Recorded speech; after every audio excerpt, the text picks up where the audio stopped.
Hi, നമ്മുടെ പുതിയൊരു വീഡിയോയിലേക്ക് എല്ലാവർക്കും അതുകൊണ്ട് എന്താ സ്വാഗതം. എന്തോ ചിന്തിച്ച് നിൽക്കുവാണേ. റോട്ടിൽ കൂടിയൊക്കെ ആൾക്കാർ പോകുന്നുണ്ട്. ഈ അമ്മ എന്താ എന്നെ പുറത്തിറക്കി കൊണ്ടാകാത്തതെന്ന് തോന്നുന്നു. ഞങ്ങൾ പുറത്ത് പോകുന്നുണ്ട് വെയിലാറിയിട്ട്, അല്ലേ? ഞങ്ങൾ പുറത്ത് വെയിലാറിയിട്ട് പോകുന്നുണ്ടേ. അപ്പം നമ്മുടെ പച്ചമരുന്ന് കൊടുത്തിട്ടുള്ള അബദ്ധമല്ലേ നമ്മൾ പറഞ്ഞുകൊണ്ടിരുന്നത്. അപ്പം അതിനെക്കുറിച്ച് ബാക്കിയും കൂടി പറയാമെന്ന് വിചാരിക്കുന്നു. തുടക്കത്തിൽ തന്നെ പറയുമായിരുന്നു, ആരും ഒരിക്കലും പച്ചമരുന്നിൻ്റെ പുറകെ പോകരുത്. ആദൂട്ടീനെ പോലെയുള്ള മക്കളുള്ളവർ ചെന്ന് നമുക്ക് അബദ്ധം പറ്റരുത്. അബദ്ധം പറ്റിക്കഴിഞ്ഞിട്ടുണ്ടെങ്കിൽ പോയ വർഷങ്ങൾ നമുക്ക് തിരിച്ച് കിട്ടത്തില്ല കേട്ടോ. അല്ലേ? മാളൂസും ഉണ്ണിക്കുട്ടനൊക്കെ സ്കൂളിൽ പോയേക്കുവാണ്. രണ്ടുപേരും സുഖമായിട്ടിരിക്കുന്നു, കുഴപ്പമൊന്നുമില്ല. ആദൂട്ടിക്കും കുഴപ്പമൊന്നുമില്ല, ആദൂട്ടിയും സുഖമായിട്ടിരിക്കുന്നു, അല്ലേ?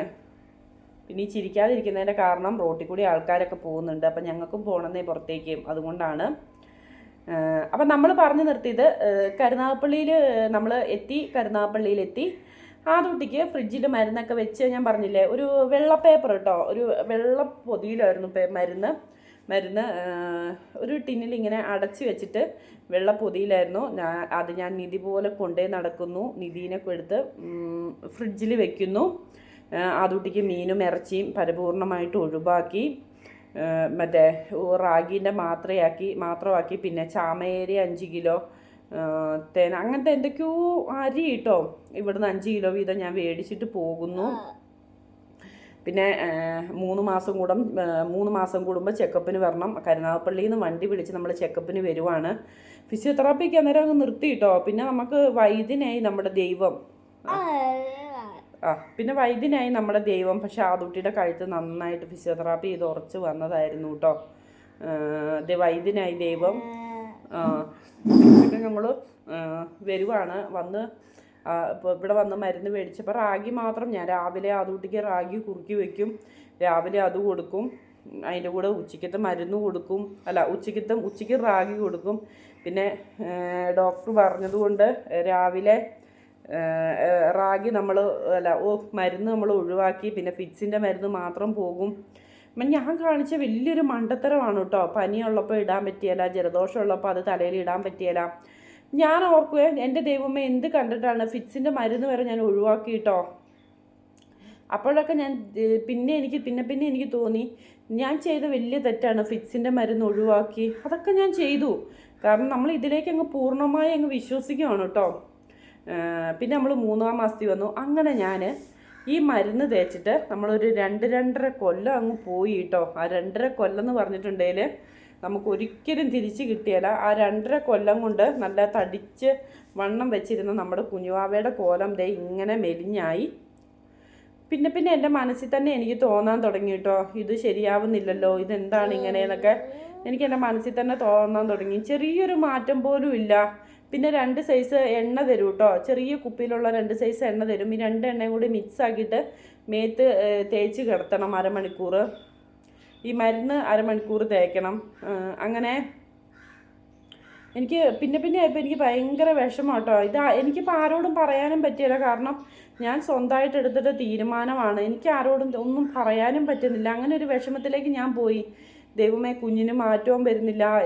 പൈസ നമ്മൾ ഉണ്ടാക്കുന്ന സാധനമാണ്. പൈസ നമുക്ക് തിരിച്ച് നമുക്ക് ഉണ്ടാക്കാമെന്ന് വയ്ക്കാം. പക്ഷെ കുഞ്ഞിൻ്റെ 2 വർഷം അങ്ങനെ പോയി കഴിഞ്ഞ് ഞാനിപ്പോൾ അങ്ങനെ വീട്ടിൽ പറഞ്ഞു കഴിഞ്ഞപ്പോൾ നമ്മൾ ഓൾറെഡി അവിടെ 2ാമത്തെ പേയ്മെൻറ്റ് ഫുള്ളായിട്ട് മൂന്നാമത്തെ പൈസ ഫുള്ളായിട്ട് 1,30,000 രൂപ വീണ്ടും കിട്ടി.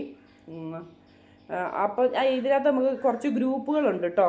ഇതിന് വേണ്ടിയിട്ടുള്ള ഗ്രൂപ്പുകളുണ്ട്. അപ്പം ഞാൻ അതിൽ 2-3 പേരെ വിളിച്ചപ്പം പറഞ്ഞു, ചേച്ചി ഞങ്ങളൊക്കെ അതിൽ നിന്ന് ഒഴിവായി ചേച്ചി. അത് പിന്നെയാണ് എനിക്ക് ബാംഗ്ലൂരുള്ള ഒരു അനീത്തിയാണ് പറഞ്ഞത്, ചേച്ചി അത് ചിന്തിച്ചിട്ടുണ്ടോ ചേച്ചി? അത് മണ്ണല്ലേ ചേച്ചി? മണ്ണും പിന്നെ എന്തോ ഒരു പച്ചമരുന്നും കൂടെ ആണെന്ന് തോന്നി ചേച്ചി തലയ്ക്ക് തേക്കുന്നത്. നമ്മൾ എന്തിനാണ് മണ്ണിന് കൊണ്ടുപോയി പിള്ളേരുടെ തലയെ ഇതാക്കുന്നതെന്നൊക്കെ ചോദിച്ചാൽ പിന്നെയാണ് എനിക്ക് അവിടെ ഇരിക്കുന്നത് ഞാൻ എടുത്തു നോക്കിയപ്പോൾ എനിക്ക് മനസ്സിലായി, നമുക്ക് അബദ്ധം പറ്റിപ്പോയി, അത് മണ്ണാണ് എന്നുള്ളത് എനിക്ക് മനസ്സിലായി കേട്ടോ. ഈ വീഡിയോ കാണുന്ന ആരെങ്കിലും ഉണ്ടെങ്കിൽ അവിടെ പോകരുത്. നമ്മൾ പോയത് എവിടെയാണെന്നൊക്കെ കറക്റ്റായിട്ട് കഴിഞ്ഞ വീഡിയോൻ്റെ അടിയിൽ കമൻറ്റും വന്നിട്ടുണ്ട്. അപ്പം ആരും പോകരുത് കേട്ടോ. അപ്പോൾ ഞാനത് എടുത്തു നോക്കിയപ്പോൾ പിന്നെ എനിക്ക് മനസ്സിലായി, എനിക്കാണ് അബദ്ധം പറ്റിയതെന്ന് എനിക്ക് മനസ്സിലായി. അപ്പോൾ നമ്മൾ ഈ വൈദ്യരെ വിളിച്ച് സംസാരിച്ച് ഞങ്ങൾ പറഞ്ഞു നിങ്ങൾ തന്നതിൽ ഒരു മാറ്റവും ഇല്ല, അങ്ങനെയൊക്കെ പറഞ്ഞു നമ്മൾ കേസ് കൊടുക്കും എന്നൊക്കെ പറഞ്ഞു കഴിഞ്ഞപ്പം അങ്ങനെ പേടിച്ചിട്ടാന്ന് തോന്നുന്നു 50,000 രൂപ നമുക്ക് തിരിച്ചിട്ട് തന്നു.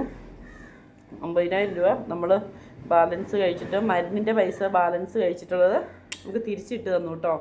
പക്ഷെ അന്നേരത്തേക്കും എൻ്റെ കുഞ്ഞിൻ്റെ 2 വർഷം എനിക്ക് പോയിട്ടുണ്ടായിരുന്നു. 2021 2022 അങ്ങനെ പോയി. ഇനി ആദുട്ടീനെ സംബന്ധിച്ച് ആ 2 വർഷം എന്ന് പറഞ്ഞിട്ടുണ്ടെങ്കിൽ അതൊരു വലിയ മാറ്റം വരേണ്ട വർഷമാണ്. നമ്മൾ വൈദ്യരുടെ പുറകെ പോയത്. അപ്പോൾ ദൈവത്തെ ഓർത്ത് ഞാൻ പറയുകയാണ്, ഇങ്ങനത്തെ മരുന്ന് കൊടുക്കുന്നവരും ഇങ്ങനത്തെ മരുന്ന് നമ്മളൊന്നും അറിയില്ല. നമ്മുടെ മക്കളെ രക്ഷിക്കാൻ വേണ്ടിയിട്ട് നമ്മൾ ഏതൊക്കെ വഴി ഓടാൻ പറ്റുമോ ആ വഴിയൊക്കെ നമ്മൾ ഓടും. ഇങ്ങനെയുള്ളവർ ഓടും. ഇങ്ങനെ ഒരു കുഞ്ഞുണ്ടെങ്കിൽ മനസ്സിലാകും. മറ്റുള്ള ആദുട്ടിയുടെ പ്രായമാകുന്ന മക്കൾ സ്കൂളിൽ പോകുമ്പോഴും അവർ കളിച്ച് ചിരിച്ച് നടന്നു വരുമ്പോഴൊക്കെ അതിൻ്റെ വിഷമം ഇങ്ങനത്തെ മക്കളുള്ളവർക്ക് മനസ്സിലാവും. അപ്പം നിങ്ങൾ ബാക്കിയുള്ളവരോടാണ് പറയുന്നത്, ഇങ്ങനത്തെ ഒരിക്കലും മരുന്നിന് പോകരുത്. ഇങ്ങനെ മരുന്ന് കൊടുക്കുന്നവർ ഞങ്ങളെപ്പോലെയുള്ള അമ്മമാരെ ഇനി ചതിക്കരുതേ. ഇതൊരു അപേക്ഷയാണ് കേട്ടോ. ഞങ്ങളെപ്പോലെയുള്ള അമ്മമാരെ ചതിക്കരുത്. കാരണം ഞങ്ങൾ നിങ്ങളെ വിശ്വസിച്ചാണ് വരുന്നത്. നമ്മുടെ കുഞ്ഞ് ഓടി നടക്കുമെന്ന് വിചാരിച്ചിട്ടാണ് വരുന്നത്. ചിലപ്പോൾ നമ്മളൊന്നും ഇല്ലാത്തടത്തുനിന്ന് വിറ്റ് പെറുക്കിയായിരിക്കും വരുന്നത്. കുറേ കഷ്ടപ്പെട്ടിട്ടുണ്ട്. ആ മരുന്ന് കൊണ്ടതിന് വരും ഒരുപാട് കഷ്ടപ്പെട്ടിട്ടുണ്ട്. അതിൻ്റെ ഫലം ഞാൻ ഇപ്പോഴും അനുഭവിച്ചുകൊണ്ടിരിക്കുകയാണ്. കാരണം എന്താണെന്ന് വെച്ചിട്ടുണ്ടെങ്കിൽ ഈ മണ്ണ് തലയിൽ വെച്ച് പൊത്തി കുളിപ്പീരൊക്കെ കഴിഞ്ഞ് കഴിയുമ്പം ആ മണ്ണ് ആദുട്ടിൻ്റെ ചെവിയിൽ പോയിട്ടുണ്ട്. ആദുട്ടിക്ക് ചെവി ക്ലീൻ ചെയ്യാനും പറ്റിയല്ല. അപ്പം ചെവിയിൽ ആ മണ്ണെല്ലാം കൂടി ഇരുന്നിട്ടാണ് ആദുവിൻ്റെ ചെവിൻ്റെ ഉള്ളിലേക്ക് ഒരു ചെറിയ വെള്ളം പോലും വീണിട്ടുണ്ട്. ഈ ചെവി പഴുക്കുന്നുണ്ട് കേട്ടോ. അപ്പം നിങ്ങൾ എന്തുമാത്രം വലിയ ദ്രോഹമാണ് ഞങ്ങളോട് ചെയ്തത്. ഞങ്ങൾ വേറെ ഒന്നിനും വന്നില്ല. നമ്മൾ ആ പൈസ മേടിച്ച് നമ്മൾ അവിടെ നിന്ന് ഒഴിവായി പോരുവാണ് ഇപ്പോൾ ചെയ്തത്. ഇപ്പോഴും കുറേ പേര് എന്നോട് വന്ന് പറയുന്നുണ്ട് അവിടെ പോയാൽ മതി, അവിടെ പോയാൽ മാറ്റം വരുമെന്നൊക്കെ. വെറുതെയാണ്, മാറ്റം വരില്ല, എനിക്ക് ഉറപ്പാണ്. പിന്നെ കുറേ പിള്ളേർക്ക് വരുന്നുണ്ടെന്ന് പറഞ്ഞു. അത് അവരുടെ അസുഖത്തിൻ്റെ അവർ ചെയ്യുന്നതിൻ്റെ ആയിരിക്കും വരുന്നത്, അല്ലാതെ ഈ മരുന്ന് കൊണ്ട് മാറ്റം വരില്ല. പിന്നെ നമ്മളിവിടെ വന്നു കഴിഞ്ഞപ്പോൾ നമ്മളറിയാവുന്നവരോടൊക്കെ പറഞ്ഞു കഴിഞ്ഞപ്പോൾ ചോദിച്ചു, എൻ്റെ ദൈവമേ നിങ്ങൾ എന്തിനാണ് അവിടെ പോയത്, നമ്മൾ ആദ്യം അറിയുമായിരുന്നു അവിടെ പോകരുതെന്ന് പറഞ്ഞുകൂടെ എന്നൊക്കെ. പക്ഷേ ഭയങ്കര പൈസയാണ് കേട്ടോ. ഭയങ്കര പൈസ എന്ന് പറഞ്ഞിട്ടുണ്ടെങ്കിൽ ഭയങ്കര പൈസയാണ് നമ്മളോട് മേടിക്കുന്നത്. നിങ്ങൾ നമ്മളെപ്പോലെയുള്ള ഇങ്ങനത്തെ അമ്മമാരെയും ഈ വയ്യാത്ത മക്കളെയും വെച്ച് പൈസ ഉണ്ടാക്കുന്നു. നമ്മളെ പറഞ്ഞാൽ മതി. കാരണം എന്ന് വെച്ചാൽ നമ്മളതിനകത്ത് ചെന്ന് ചാടി കൊടുത്തിട്ടാണല്ലോ. അപ്പോൾ നമ്മളെ പറഞ്ഞാൽ മതി. എന്തായാലും അബദ്ധത്തിൽ നിന്ന് 2 വർഷം കൊണ്ട് ഞാൻ രക്ഷപ്പെട്ടു പോന്നു. ഇനി അങ്ങനെ ഒരു അബദ്ധം നമുക്ക് പറ്റത്തില്ല. ഇനി ഞാൻ ഒരു തീരുമാനം എടുത്തിട്ടുണ്ട്. നമുക്ക് ആയുർവേദം നമ്മൾ പോകും. പക്ഷേ അവിടെ ഉള്ളിലേക്ക് കൊടുക്കാനൊന്നും ഇല്ലായിരുന്നു കേട്ടോ. അതുതന്നെ വലിയൊരു ഭാഗ്യം. ഉള്ളിലേക്ക് കൊടുക്കാനൊന്നും ഇല്ലായിരുന്നു. അതുതന്നെ ഒരു വലിയ ഭാഗം. പിന്നെ ഞാൻ ഇതും ബന്ധപ്പെട്ടിട്ട് വർഷങ്ങളായി കൂടെ നടന്ന ഒരു ചേച്ചിനെ വിളിച്ച് ഞാൻ ചോദിച്ചു, ചേച്ചി ഇതെന്താ സംഭവം, ഇത് സത്യമുള്ളതാണെന്ന് വെച്ചാൽ ചേച്ചി പറഞ്ഞു, പൊന്നു മോളെ ഇതെന്തൊക്കെയോ പ്രശ്നമാണ്, ഞാൻ അവിടുന്ന് വിട്ടുപോന്നു എന്നാ ചേച്ചി എന്നോട് പറഞ്ഞു കേട്ടോ. അന്ന് എന്താണേലും നമ്മൾ ചെയ്തത് വലിയ തെറ്റായി. 2 വർഷം പോന്നു. ഒരമ്മമാരെ ഇങ്ങനെ ചതിക്കരുത്. ഒരു മക്കളെയും അമ്മമാരുടെ കാര്യം ഓർക്കണ്ട, ഈ അനുഭവിക്കുന്ന മക്കളുടെ കാര്യം ഓർത്താൽ മതി. ഇനി അങ്ങനെ പറ്റരുത്, ആർക്കും അബദ്ധം പറ്റരുത്. അതുകൊണ്ടാണ് ഞാൻ പറഞ്ഞത്. ഞങ്ങൾ വന്ന് മണ്ണാർക്കാട് അവിടുന്ന് കുറച്ചിങ്ങ് പോന്നാൽ മതി. തെങ്കര എന്ന് പറഞ്ഞ സ്ഥലത്താണ് വന്നത്. എനിക്ക് നിങ്ങളുടെ പേര് പറയാൻ പേടിയായിട്ടല്ല, ഞാൻ വേണ്ടാന്ന് വെച്ചിട്ടാണ് കേട്ടോ. കാരണം അതുപോലെ അനുഭവിച്ചു. ഇപ്പോഴും എൻ്റെ കുഞ്ഞ് അനുഭവിച്ചുകൊണ്ടിരിക്കുന്നു. ചെവിയിലൊരു വെള്ളം പോയിട്ടുണ്ടെങ്കിൽ ആ മണ്ണും കൂടി ഉള്ളതുകൊണ്ട് ചെവി വേദനയാണ്. മണ്ണ് തന്നെയാണ് കേട്ടോ. അവർ ആദുട്ടീനെ പിടിച്ചു വെച്ച് ചെവി ക്ലീനും ചെയ്യാനും പറ്റിയല്ല. നമ്മളിങ്ങനെ അബദ്ധം പറ്റിയിട്ടുണ്ട്. ഇനി എനിക്ക് പറ്റത്തില്ല. അതുകൊണ്ട് തന്നെയാണ് ഞാൻ പിന്നെ ഫിസിയോതെറാപ്പിയിൽ ഉറച്ച് നിൽക്കുന്നത്. ഫിസിയോതെറാപ്പിന് ഞാൻ ഫിസിയോതെറാപ്പിയിൽ നിന്ന് മാറില്ല കേട്ടോ. ഫിസിയോതെറാപ്പി മാത്രമേ ഇതിനൊരു ഓപ്ഷൻ ഉള്ളെന്ന് എനിക്ക് ഉറപ്പാണ്. അതുകൊണ്ട് ഫിസിയോതെറാപ്പിയിൽ നിന്ന് ഇനി ഞാൻ മാറിയില്ല. ഫിസിയോതെറാപ്പി ആയിട്ട് നമ്മൾ മുമ്പോട്ട് പോകുകയുള്ളൂ. 2 വർഷം പോയത് ഓർത്തിട്ട് എനിക്ക് ചില ദിവസമൊക്കെ നല്ല വിഷമം വരാറുണ്ട് കേട്ടോ. വിഷമവും സങ്കടവും ഒക്കെ വരാറുണ്ട്. പിന്നെ ദൈവം അങ്ങനെ ഒരു പരീക്ഷണത്തിന് നമ്മളെ ഇട്ട് കൊടുത്തതായിരിക്കും. എന്തായാലും കഴിഞ്ഞത് കഴിഞ്ഞു. എല്ലാവരോടും എനിക്കിതൊന്ന് പറയണമെന്ന് തോന്നി കേട്ടോ. ഇങ്ങനെ ഒരു അബദ്ധം നമുക്ക് പറ്റിയിട്ടുണ്ടെന്നൊന്ന് പറയണമെന്ന് തോന്നി. അതാണ് ഇപ്പോൾ ഇങ്ങനത്തെ വീഡിയോ ആയിട്ട് വന്നത്. അപ്പോൾ ഇങ്ങനത്തെ ഉള്ളവരും അറിയാവുന്നവരും ഒക്കെ ആദ്യമേ പോയി ന്യൂറോ ഡോക്ടറെ കാണുക.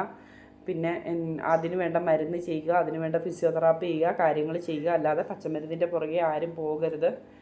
പിന്നെ ഇതൊക്കെ ചെയ്യുന്നവരോടാണ് പറയുന്നത്, ഞങ്ങളെപ്പോലെയുള്ള അമ്മമാരെ ഇതുപോലെയുള്ള മക്കളെ ഇനിയെങ്കിലും നിങ്ങൾ വെറുതെ വിട്ടേക്ക്. പൈസയ്ക്ക് വേണ്ടി നിങ്ങളുടെ കുടുംബം രക്ഷപ്പെടുമ്പോൾ ഇതുപോലെയുള്ള മക്കളൊക്കെ പറ്റിയ അവശതയിലേക്ക് പോവുകയുള്ളൂ. അപ്പോൾ ഇതാണ് ആദുട്ടിക്ക് പച്ചമരുന്ന് കൊടുത്ത കാര്യം കേട്ടോ. അപ്പോൾ നമ്മുടെ വീഡിയോ ഇഷ്ടപ്പെടുവാണെങ്കിൽ എല്ലാവരും ഒന്ന് ലൈക്ക് അടിക്കുക, ഷെയർ ചെയ്യുക, നമ്മുടെ ചാനൽ ഒന്ന് സബ്സ്ക്രൈബ് ചെയ്യുക, അടുത്തുള്ള ബെല്ലൈക്കനും ഒന്ന് അടിച്ച് പൊട്ടിക്കുക. നാളെ നല്ലൊരു വീഡിയോ ആയിട്ട് ആദൂട്ടിയും അമ്മയും വരുന്നതായിരിക്കും. Tata, bye bye.